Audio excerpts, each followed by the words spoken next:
BCCI సంవత్సరం మొత్తం international matches conduct చేస్తే వచ్చే డబ్బుల కంటే ఒక్క ఐపీఎల్ సీజన్ కండక్ట్ చేస్తే వచ్చే డబ్బులు ఎక్కువ. అంటే బీసీసీఐకి ఇంటర్నేషనల్ మ్యాచెస్ కంటే ఐపీఎల్ మ్యాచెస్ నుంచే ఎక్కువ డబ్బులు వస్తాయి. ఒక ఫుట్బాల్ ప్లేయర్ ఒక ఫుట్బాల్ మ్యాచ్ ఆడితే వచ్చే డబ్బుల కంటే ఒక ఐపీఎల్ ప్లేయర్ ఒక ఐపీఎల్ మ్యాచ్ ఆడితే వచ్చే డబ్బులు ఎక్కువ.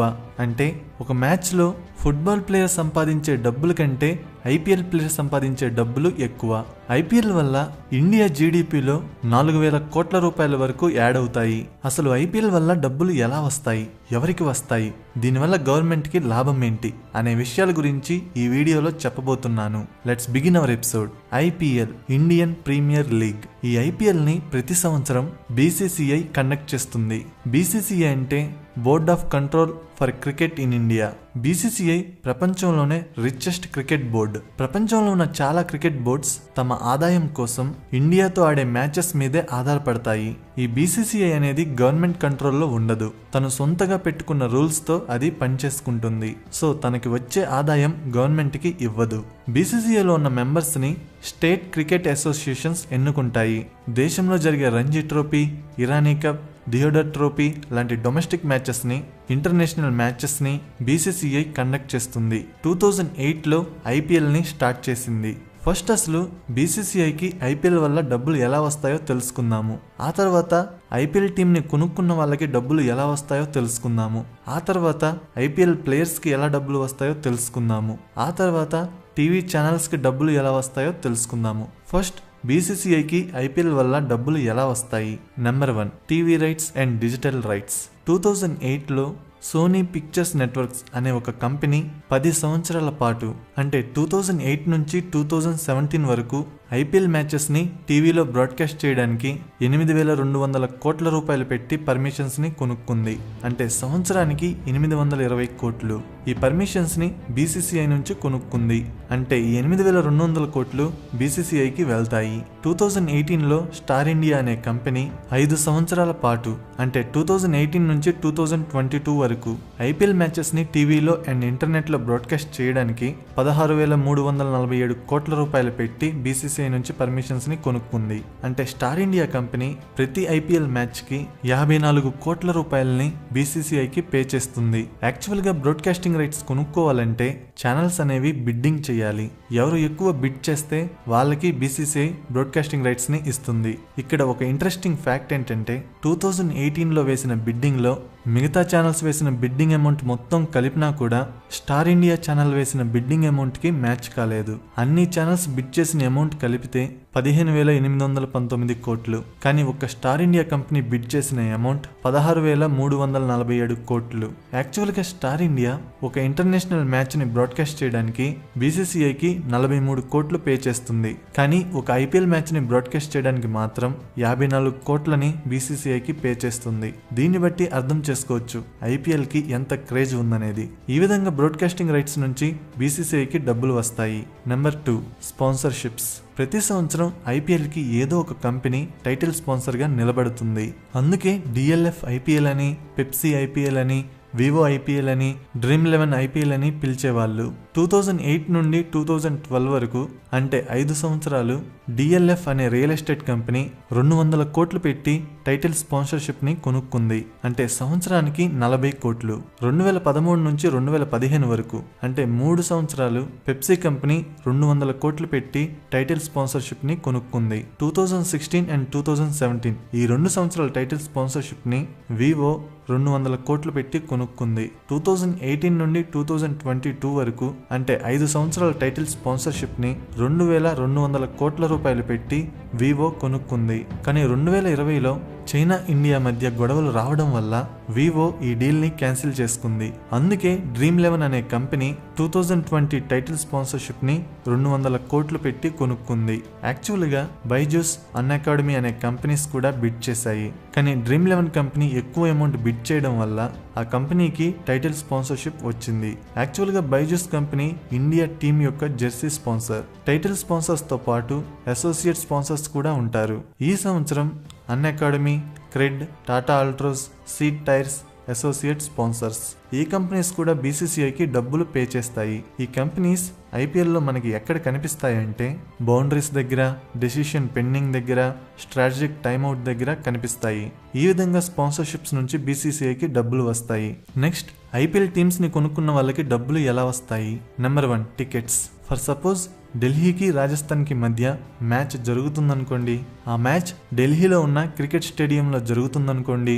అప్పుడు స్టేడియంలో అమ్ముడుపోయే టికెట్స్ డబ్బులన్నీ ఢిల్లీ టీం ఓనర్కి వెళ్తాయి. ఒకవేళ రాజస్థాన్లో మ్యాచ్ జరిగితే అప్పుడు స్టేడియంలో అమ్ముడుపోయే టికెట్స్ అన్నీ రాజస్థాన్ టీం ఓనర్కి వెళ్తాయి. అలాగే స్టేడియం లోపల అమ్ముడుపోయే ఫుడ్ ఐటమ్స్ నుంచి వచ్చే ప్రాఫిట్ కూడా టీమ్ ఓనర్కే వెళ్తుంది. ఈ విధంగా టికెట్స్ ద్వారా ఐపీఎల్ టీమ్ ఓనర్కి డబ్బులు వస్తాయి. Number 2, sponsorships. ప్లేయర్స్ వేసుకున్న జెర్సీ మీద కొన్ని కంపెనీ నేమ్స్ కనిపిస్తుంటాయి. ఫర్ ఎగ్జాంపుల్, సిఎస్కే జెర్సీ తీసుకుంటే ముందు వైపు ది ముత్తూట్ గ్రూప్ అనే కంపెనీ పేరు కనిపిస్తుంది. వెనుక వైపు చూస్తే ఇండియా సిమెంట్స్ అని కనిపిస్తుంది. ఈ 2 కంపెనీస్ తమ కంపెనీ పేర్లని జెర్సీ మీద వేయించుకోవడానికి సిఎస్కే టీమ్ ఓనర్కి డబ్బులు పే చేస్తాయి. Number 3, online selling. ప్రతి ఐపీఎల్ టీంకి ఒక జెర్సీ ఉంటుంది. ఆ జెర్సీల్ని ఆన్లైన్లో, స్టేడియంలో అమ్ముకోవడం ద్వారా డబ్బులు వస్తాయి. అలాగే టీం పేరు ఉన్న వాచెస్ని, బ్రేస్లెట్స్ని అమ్ముకోవడం ద్వారా కూడా డబ్బులు సంపాదిస్తారు. Number 4, BCCI. బీసీసీఐకి బ్రాడ్కాస్టింగ్ రైట్స్ నుంచి, స్పాన్సర్షిప్స్ నుంచి వచ్చే డబ్బుల్లో 50% డబ్బుల్ని తిరిగి ఐపీఎల్ టీమ్ ఓనర్స్కి ఇచ్చేస్తుంది. అంటే బీసీసీఐకి 100 రూపాయలు వస్తే అందులో 50 రూపాయలు తిరిగి ఐపీఎల్ టీమ్స్కి ఇచ్చేస్తుంది. ఐపీఎల్ మొత్తం అయిపోయిన తర్వాత ప్రతి ఒక్క టీంకి ఆ టీం పెర్ఫార్మెన్స్ని బట్టి, ఆ టీంకి బయట ఉన్న క్రేజ్ని బట్టి డబ్బులు ఇస్తుంది. మ్యాచ్లో గెలిచినా ఓడిపోయినా ఎంతో కొంత డబ్బుల్ని బీసీసీఐ ప్రతి టీంకి ఇస్తుంది. ఎక్కువ మ్యాచెస్ గెలిస్తే ఎక్కువ డబ్బులు ఇస్తుంది, తక్కువ మ్యాచెస్ గెలిస్తే తక్కువ డబ్బులు ఇస్తుంది. బీసీసీఐ తిరిగి ఇచ్చే 50 రూపాయల్లో 5 రూపాయలు ప్రైజ్ మనీగా ఇవ్వడానికి పక్కన పెడుతుంది. 2019 ఐపీఎల్లో విన్ అయిన టీం 20 కోట్ల ప్రైజ్ మనీని గెలుచుకుంది. రన్నర్ టీం 12.5 కోట్ల ప్రైజ్ మనీని గెలుచుకుంది. నెక్స్ట్, ఐపీఎల్ ప్లేయర్స్ కి డబ్బులు ఎలా వస్తాయి? Number 1, remuneration. టీంలో ఉన్న ప్రతి ఒక్కరిని ఎంతో కొంత డబ్బులు పెట్టి టీం ఓనర్ కొనుక్కుంటాడు. 2020లో విరాట్ కోహ్లీకి 17 కోట్లు ఇచ్చారు.